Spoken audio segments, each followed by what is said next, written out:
listening to the Uncommon Life Podcast. Whether you're a startup or you've been in business for 10 years, this show is for you. Each week, you'll get mentored by business leaders who deliver valuable strategies, tactics, and tips on how you can pursue your passion without compromise. We'll show you how to achieve balance while sticking to your core values so you can have an uncommon life. Now, here's your host, Jimmy Fullerton. All right, here we go. As promised, here is part 2 of my interview with John McLemore. So what would you say are some of the main values you look for, that get off of the religious side of it per se? For the people that might not have the same belief system, what are the main core values that Masterbuilt has had or still has? Well, our number one core value is faith, family, then the rest. So people look at that and say, okay, well, what if, faith, family, then the rest? I believe that if an individual that is working for you does not put their family before your business, even if their faith might be a little bit different, then the priorities are going to get out of line. As important as our job is, it takes a back seat to our family. I think you got to have people that want to come to work at your business and take ownership, even if they don't have ownership, and it's something that they want to do and love to do, because the best people that you got working for you are people that come to work every day because they love coming to work every day. I tell people, or I ask people what the perfect job is, and I get, different answers just about every time.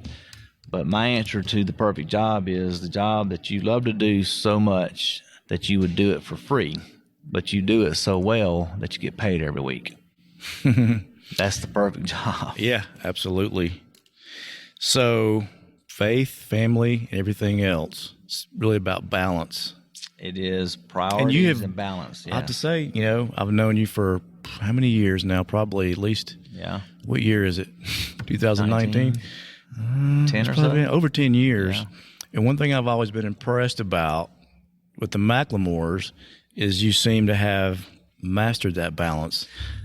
I think we've done pretty well with that. I don't know that I would say we've perfectly mastered it, but it's been definitely a priority. I'll tell you, it's sad to see people with success in business, but yet they can't keep their families together. And I know people all over the world, and more in the United States than anywhere, but I've seen stories to where they've got all the things that they've wanted in business, yet they're on their second or third or fourth marriage, and they don't know their kids or have a relationship with their kids.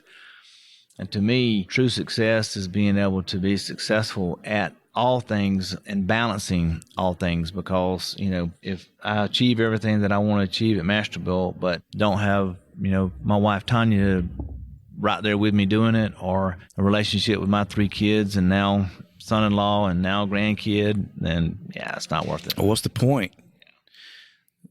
So you can be consumed, and this is part of the reason why I'm doing this podcast, is because I've seen it and I can be susceptible to it as well. But you can become consumed by your work, your business, what you're passionate about, and lose sight of the other things that make most important, make people happy. Yeah. Right.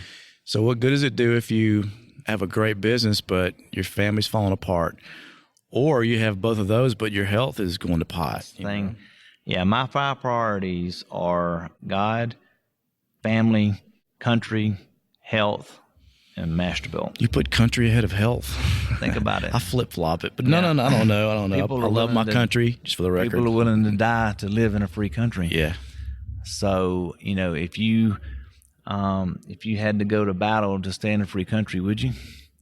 Absolutely. So that's why your health is, you would be willing to. I put, obviously I put my wife and kids before my health, because I'd be willing to die for them too. So if you think about it, if you get any of those out of line, and people are like, you've got this successful business, and yet it's number 5 on your priority list.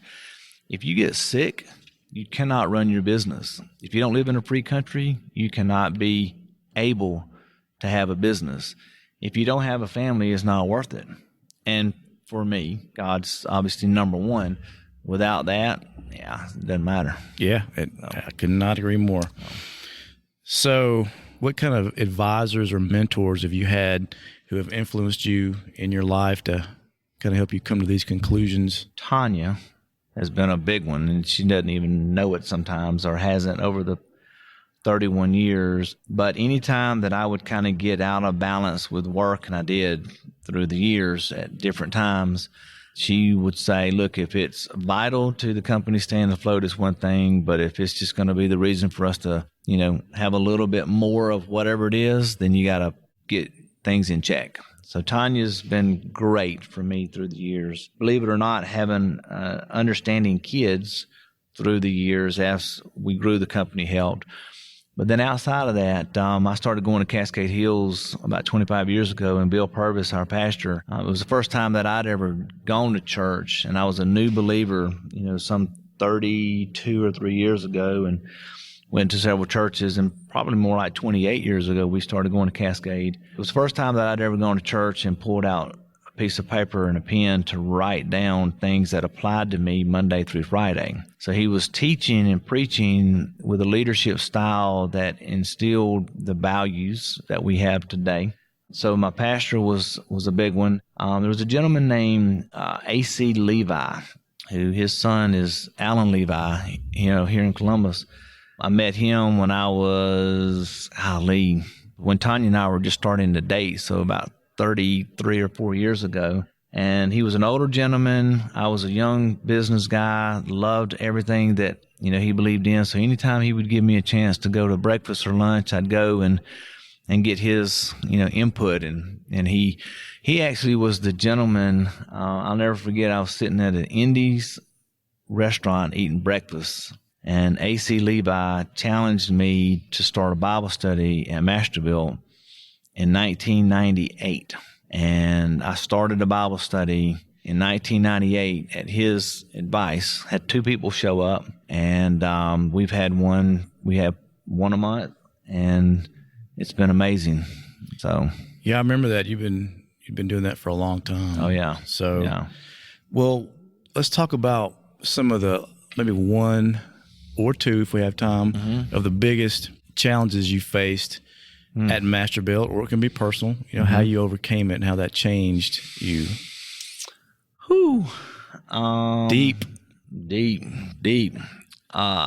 Physically, one of the biggest challenges that we had ever gone through at Masterbuilt is we had 2 major, very devastating fires at the business, and we lost 50% of our building on actually my birthday, March 1st, 1992. And 6 months later, we lost the other half. So those were times that basically stripped away everything that we had worked so hard for, lost so much in those 2 things, moved to a new building at that point. And I remember going through several years of overcoming what it did to set us back with some of our accounts, and how hard it was to just survive some of that. 2008, when the market crashed so much, we were obviously like any other business. We kind of got caught up into that as well, but survived through that. So for us, I would say on the financial side, it would be just having the ability to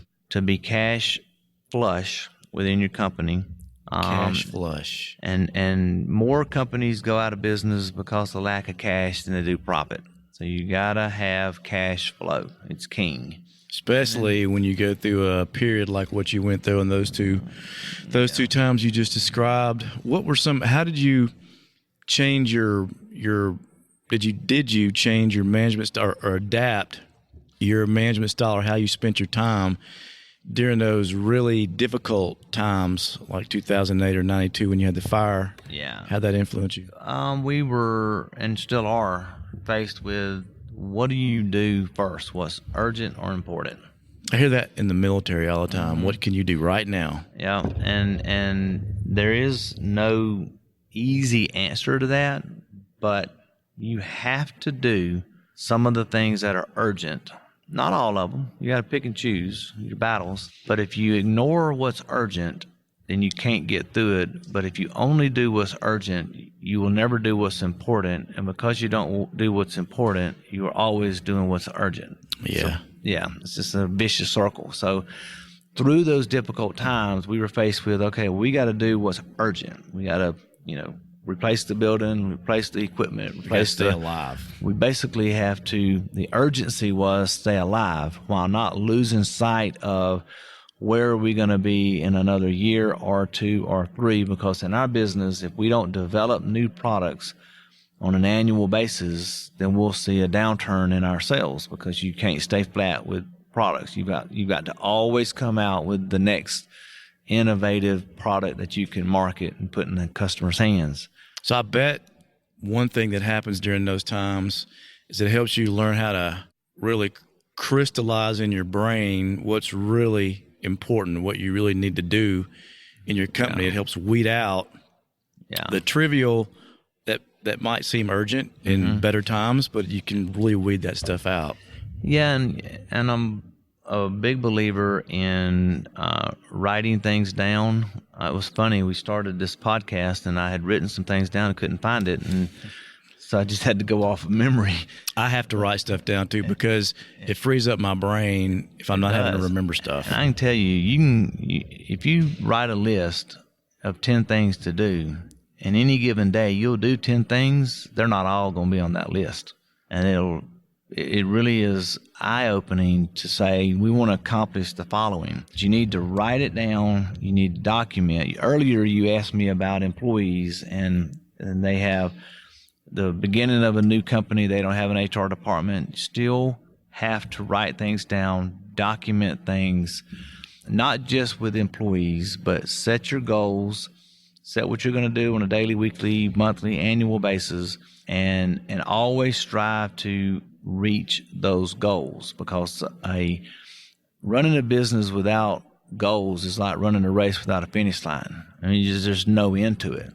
Now, you raise the bar, you increase the goals, but you've got to set it to where you reach them. And writing things down, it's amazing how you can go back and look at things that you've written down that you're like wowed by, that you didn't even remember that being an issue at the time or something that you had to get through.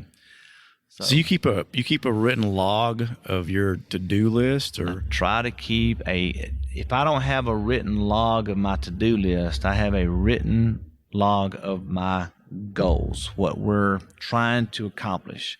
And I can promise you, when you have meetings with people, you can have a 1-hour meeting and come back a week later, you're not going to remember half what you met about. If you don't document and write down what you met about, it will blow your mind 7 days later that you can look at and you're like, I forgot we even talked about it. And if it's not important enough, then you don't need to be wasting time in that meeting. You need to prioritize what is most important that you've got to accomplish. Right.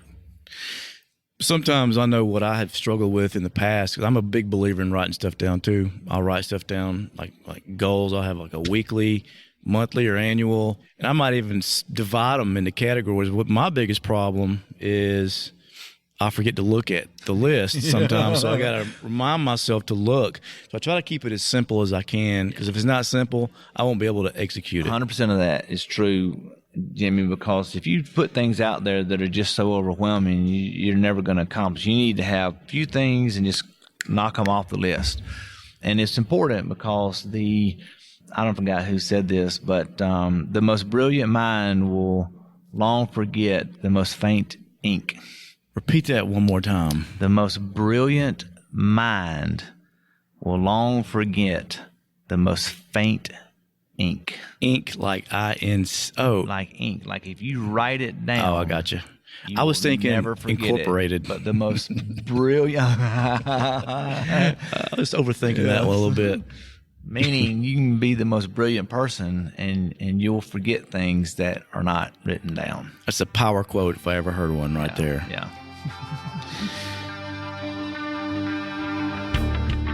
Hey guys and gals, my apologies for interrupting, but I have something I want to share with you. If you want to recession-proof your life and be able to thrive financially in any environment, then I have something for you.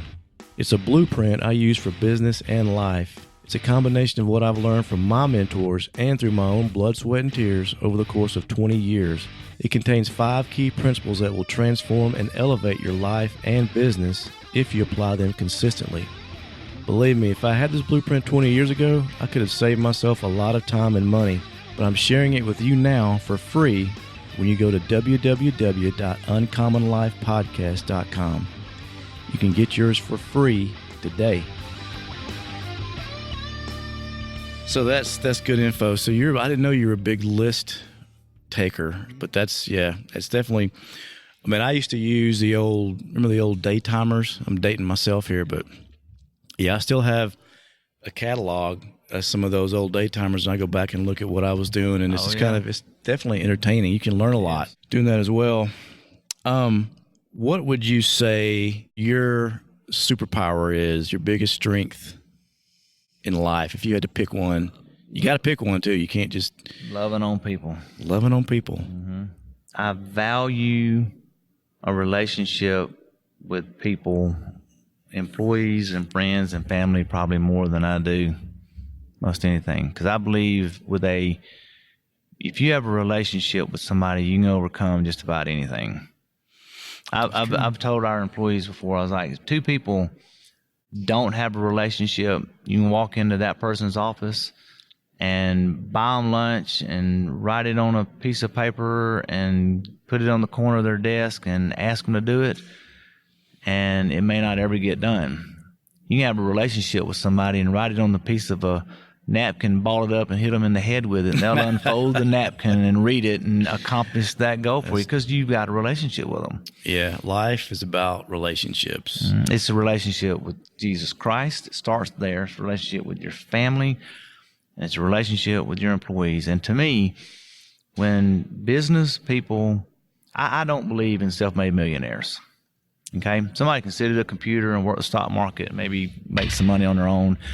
But within a company, the people that have made us successful at Masterbuilt are who have made us successful. It's not John McLemore. It's not just the McLemore family, but everybody that we've taken along in this journey.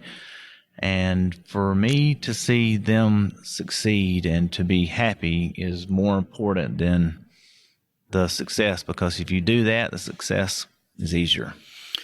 I know in my own life, I get, I'm got a lot going on as well, and sometimes it's easy for me to get myself into a bubble where I'm just doing stuff and not focused on people. And that's really what my gift is building relationships. It's what I like to do. It's what I get the most fulfillment out of. And if I get outside that, if I get stuck in that bubble and I'm not doing that, then I'm not going to be fulfilled. I'll get grumpy. And I have to be intentional about it, because life can be so busy that you can just focus on doing stuff and checking. I like to check stuff off my list. I'm big about doing that. But I have to be intentional about investing time for relationships in whatever way I can. So, yeah, and that also, a lot of people that I've had relationships with, there's nothing, sometimes they're strategic. Yeah. But a lot of times it's just a natural, organic thing where I'll meet somebody and, you want to have a good relationship with them, and from that has come a lot of good things. So you never know where a relationship's going to take you, but you can definitely become elevated a lot quicker if you're a relationship builder than if you're just a solopreneur, as they say. You've heard it's not what you know, it's who you know. That's so true. You got the relationship with, so. That is so true. What's your biggest weakness?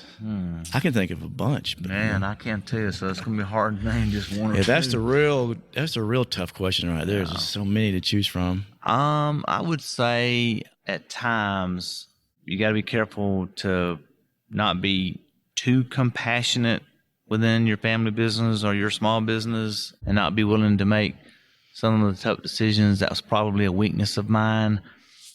Now you're saying basically letting your compassion make a decision instead of doing what needs to be done. Because you don't do it. Erring too far on the compassion side because you're... Yeah, I got it.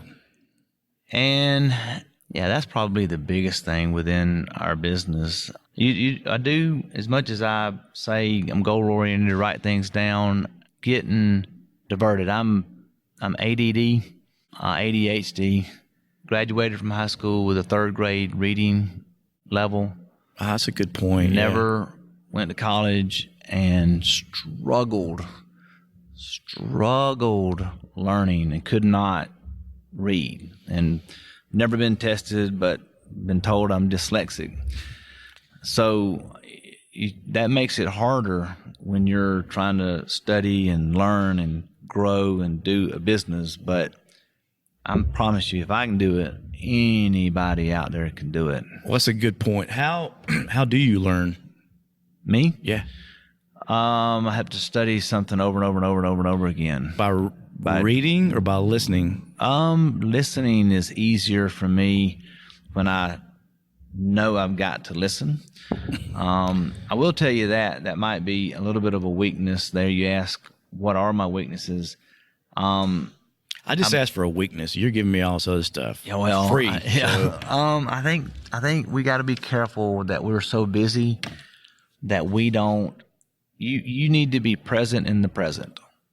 Yeah. And so often my brain is somewhere else, and I'm not physically there with my wife or kids or now grandkid. And you need to be able to disconnect enough to be present with whoever you're with and not be so consumed with everything that's going on in your world that's all about you. Yeah. You need to make it all about them as much as you can. So, I'd say also, if I'm going to do, like I do Bible studies, if I'm going to read, I tell you, I have a real hard time reading in public. And I remember being in Bible study one day, and the teacher called on me in the class and said, "Hey, John, would you read, Mark chapter 2, verse 15 through 20. And I said, I don't have a Bible, so I can't read. And somebody said, well, you can borrow my Bible. And I said, no, that was two statements I made. One, I don't have a Bible and I can't read. So no, I'm not going to read in public. So if I do Bible studies at Masterbuilt, which I do, if I'm going to read something, I've either got to read it 20 times to be able to read it out loud, or I can't do it. So I have real compassion for people that read teleprompters and do it for a living. It's a talent. Didn't you have to read teleprompters? Not really. I've read teleprompters before, but not anything that's been put in front of me that I've never seen or read before. So if I'm reading or ever have read a teleprompter, I've pre-read it before going on air. You can just probably wing it at this point. Well, and I would be better doing it live and impromptu more than reading the teleprompter, because I'm telling you, it's a struggle. And there's so many more questions I'd like to ask, but I would like to ask one more. You've met a lot of famous people, being who you are. Who, without getting you into trouble, who has impressed you? Who are some that have impressed you the most or left the biggest impression on you? And why? There's several names I'd like to say, but I won't, because it might maybe offend certain people out there. I understand. On the political side. I knew that was a tricky question. Yeah. Rachel Ray was super fun. Met her at QVC and then went on her show several times. Steve Harvey. Well, wait. What about, why? What about, is there anything specific that impressed you? About her? Yeah. She was just always super nice to us. And, we met her doing a QVC show and then was asked to come on her show, and they just treated us really, really well. Her staff was amazing. Yeah. We just work with all the people. We're very hands-on when we go on some of these shows. So we like being able to come in and do part of the work instead of just showing up and other people doing it for us. Oh, yeah. Met Governor Huckabee at Fox. Oh, yeah. And actually met him, and then later he ran for president. So that was kind of neat. He was such a genuine person, really developed still have a good relationship with him. Now I'm doing the Huckabee show again this year. with him. I've done his show since he left Fox. Didn't get elected president and then started another show in Nashville. Steve Harvey was kind of cool doing his radio. Yeah. Met several people through his deal. I gotta say, that whole slip up with the was it the Miss America? Oh yeah, it's probably planned. Well, I mean, I don't know if I would have planned that like that, but I tell you what, the Turned way it into $1 million. the way he owned up to it was really impressive. He absolutely did the right thing and got a lot of respect. And that's the thing. I mean, just being able to tell the truth and owning up to something is so much easier to survive. It's painful at that very moment, but a lot easier to get through, which brings me to a point that people need to know in business. Do not hide the truth from your employees. Do not hide the truth from your customers. Yeah. Tell them, hurt their feelings up front, deal with it. Because if you sweep it under the rugs, it will not go away. You sound like Jack Welch. Candor. Yeah. Candor. But candor is key. You got to know the truth about any situation to deal with it correctly. That's right. I mean, in life, whether it's your marriage, whether it's your business, your health, sticking your head in the sand or deceiving yourself or people around you is never going to produce anything but bad fruit. That's bad right. fruit. Well, we're going to have to end it, I guess. But I can see this happening again, hopefully. Well, just let me know. I'd love to come back and do it again. People that ask me, how is it running, owning, and being in a business? And I tell them that it's hard, it's challenging, it's scary, it has the emotions of like a roller coaster. Amen. I mean, when you are buying the ticket, you're like, scared of what it's going to do. Then you sit in and you ride it up, and then up and down. It's scary, and you get off the ride and you want to buy another ticket to get back on. Not everybody, but it is the most rewarding, most fulfilling, most satisfying thing that I've ever done. That's the thing. People that have their own business, they'll say the same things, but you know what? The minute the thought of having to get an actual job pops up, you think, oh my God, I might have to get a real job. It's repulsive. Yeah. As hard as it is to have your own business, as much responsibility, and as much as it can consume your life, still it is, I think, the most rewarding way to go. But it's not for everybody, that's for sure. It is definitely not for everybody. Yep. But you got to love it so that you want to do it every day, even in the most challenging moments. All right, John, I appreciate it, man. It's always fun. Thank you, Jimmy. And we'll talk again soon. Yes, sir. Okay, Uncommon Life listeners, that concludes my interviews with John McLemore. I hope you found that your time was well spent listening. You could have been doing probably 10,000 other things, but you chose to hang out with us, and I really do appreciate it. And if you enjoyed that, then you can get more content like this by subscribing to my YouTube channel at Uncommon Life Podcast. I will see you next time. This is thepodcastfactory.com.